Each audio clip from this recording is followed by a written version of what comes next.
औज़ुबिल्लाहिमिनश्शैतानिर्रजीम बिस्मिल्लाहिर्रहमानिर्रहीम। आप सबकी खिदमत में सलाम।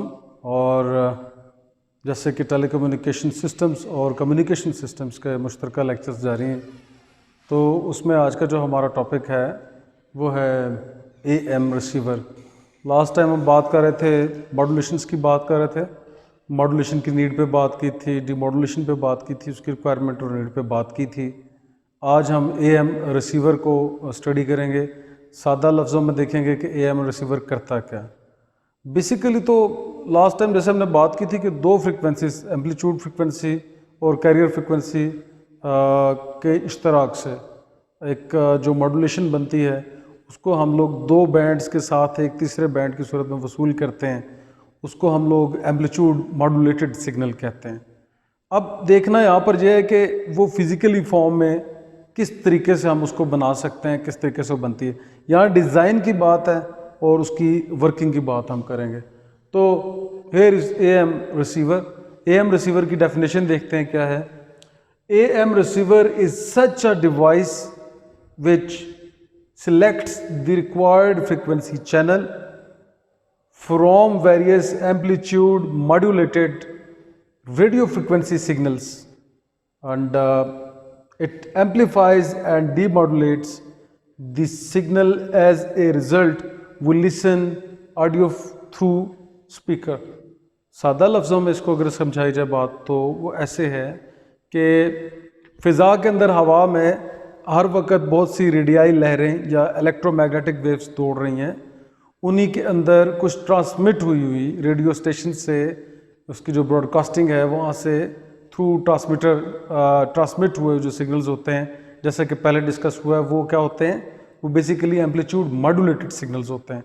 वो एम्पलीट्यूड मॉड्यूलेटेड सिग्नल फ़िज़ा में है। अब वो कितने टाइप के चैनल बैंड्स हो सकते हैं। फॉर एग्जांपल FM 100 मुख्तलिफ फ्रिक्वेंसीज होती हैं। AM में वो हर्ट्ज़ में फ्रिक्वेंसी हो जाती है। FM के अंदर अगर आपको समझाऊं तो वो क्या होता है, FM अगर रिसीवर होता तो यहाँ पर क्या होता है, FM 100, FM 101, FM 99, FM 89.3 वगैरह। ये मुख्तलिफ बैंड्स हैं जिनको जब रेडियो पे हम सिलेक्ट करके ट्यून करते हैं तो हम आवाज़ को सुनते हैं मतलूबा चैनल की। यानी आपने अपना रेडियो सेलेक्ट किया FM 100 पे, तो आपको सिर्फ उस सूरत में FM 100 की आवाज़ जो है वो अपने कान में सुनाई देती है।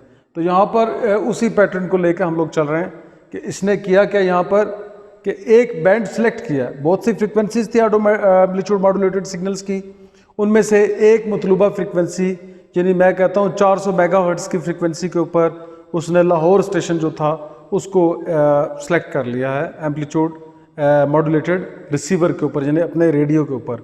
सिंपली बात कर लेते हैं, जब रिसीव करेगा तो उसको सिग्नल को जब रिसीव कर लेगा तो पहले क्या करेगा, फ़िज़ा में आते हुए उसके अंदर काफ़ी नॉइज़ सिग्नल्स मौजूद होते हैं, काफ़ी ढेर सारे नॉइज़ बीच में दाखिल हो जाते हैं, जैसे एटमॉस्फेरिक नॉइज़ है, इसके अलावा और बहुत सी पोल्यूशंस हैं डिफरेंट टाइप की, या बड़ी बिल्डिंग्स आ जाती हैं, या कहीं बादल हैं, बारिश हैं, तो ये मिल के कुछ हवा के अंदर डिस्टॉर्शन सी क्रिएट होती है।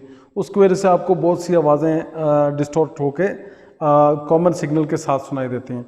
तो उन कमज़ोर सिग्नल्स को पहले वो क्या करता है, एम्पलीफाई करता है। उसके बाद क्या करता है, उसको डीमॉड्यूलेट करता है। जब डीमॉड्यूलेट करता है तो कैरियर फ्रिक्वेंसी जो होती है वो एम्पलीट्यूड मॉड्यूलेटेड फ्रिक्वेंसी से अलग हो जाती है। जब वो अलग होती है कैरियर फ्रिक्वेंसी, यानी वोल्टेजेस अलग हो गए और आपकी जो ऑडियो फ्रिक्वेंसी का जो वोल्टेजेस हैं वो FA जो है वो आपको कहाँ सुनाई देगी, स्पीकर के ऊपर सुनाई देना कर शुरू हो जाती है। तो इस तरीके से हम उसको करते हैं। ये थोड़ी डेमोन्स्ट्रेशन थी।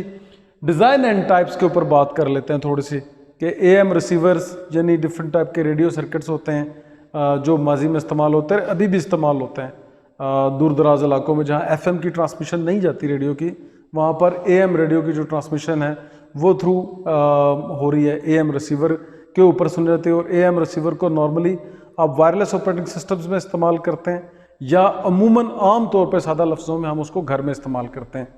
डिज़ाइन एंड टाइप पे आ जाए तो सबसे पहले crystal radio receiver. Crystal radio receiver पहला रेडियो रिसीवर था, पहली टाइप थी, बहुत सी खामियां थी। सिग्नल में नॉइज़ मार्जिन बहुत था, इम्पीडेंस मैच नहीं होती थी, पूरा सिग्नल जो था वो ट्रांसमिट होना मुश्किल होता था, शोर शराबा बहुत मचा रहता था स्पीकर पे, उसकी वजह से आवाज़ क्लियर नहीं थी, तो उसके वजह से ये मतरूक हुआ। उसके बाद ट्यून्ड रेडियो रिसीवर आया, इसके अंदर थोड़ी सी सर्किट ट्यून्ड सर्किट इस्तेमाल किया गया, यानी कैपेसिटर्स और ट्रांजिस्टर्स का इस्तेमाल किया गया ताकि एक ट्यून्ड सर्किट इस्तेमाल हो विद सम ट्रांसफार्मर्स, ताकि इसको इम्पीडेंस मैच हो, आवाज़ ज़्यादा अच्छी सुनाई दे। उससे आगे हमारे पास सुपर हेट्रोडाइन रेडियो रिसीवर आया, जो आजकल ज़्यादा इस्तेमाल होता है, सबसे अच्छा यही है। सुपर हेट्रोडाइन रेडियो रिसीवर का जो इस्तेमाल है वो ज़्यादा है। सुपर हेट्रोडाइन रिसीवर ने इन दोनों सेक्शंस को, इन दोनों रेडियो रिसीवर्स को जो माजी में इस्तेमाल हुए, उनकी बेहतरीन चीज़ों को इकट्ठा करके एक तीसरा रेडियो बनाया गया, जिसके अंदर सेमीकंडक्टर डिवाइसेस का ज़्यादा इस्तेमाल किया गया था। और उसके नतीजे में क्या हुआ, बिल्कुल नीट एंड क्लीन आवाज़ आने लगी। उसकी वजह से उसको सुपर हेट्रोडाइन रेडियो रिसीवर कहा गया। सिंपल रिसीवर की बात हम लोग कर लेते हैं। What is a simple receiver? तो इसके ऊपर हम इंशाअल्लाह वल अज़ीज़ आपको मैं बताता चलूँ कि सुपर सिंपल रिसीवर बेसिकली आपका ये एक इस सर्किट डायग्राम के मुताबिक है।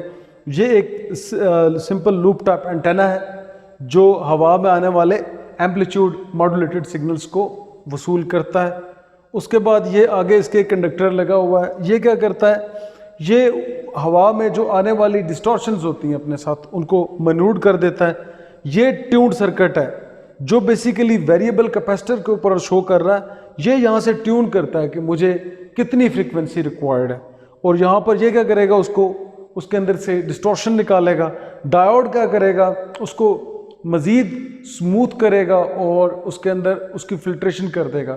यानी यहाँ से आगे कैरियर फ्रिक्वेंसी जो है यहाँ पर ब्लॉक होगी और ऑडियो फ्रिक्वेंसी के जो वोल्टेजेस हैं वो आगे जाते हैं, यानी बतौर रेक्टिफायर इस्तेमाल होता है। और आगे हमारे पास आउटपुट पे क्या मिलती है, हाई इम्पीडेंस आउटपुट मिलना शुरू होती है। तो सिंपल रेडियो का जो रिसीवर है, सिंपल AM रिसीवर जो है वो उसका फार्मूला क्या है, उसमें एक एंटेना है, एक ट्यून्ड सर्किट है, एक डायोड है और एक रिप्रोड्यूसर यानी हाई इम्पीडेंस आउटपुट लेने का सोर्स मौजूद होता है हमारे पास। तो उम्मीद है आज का लेक्चर आपको समझ आया होगा और इंशाअल्लाह वल अज़ीज़ नेक्स्ट लेक्चर में आपसे फिर मुलाकात होगी। तब तक के लिए इजाज़त, अल्लाह हाफ़िज़।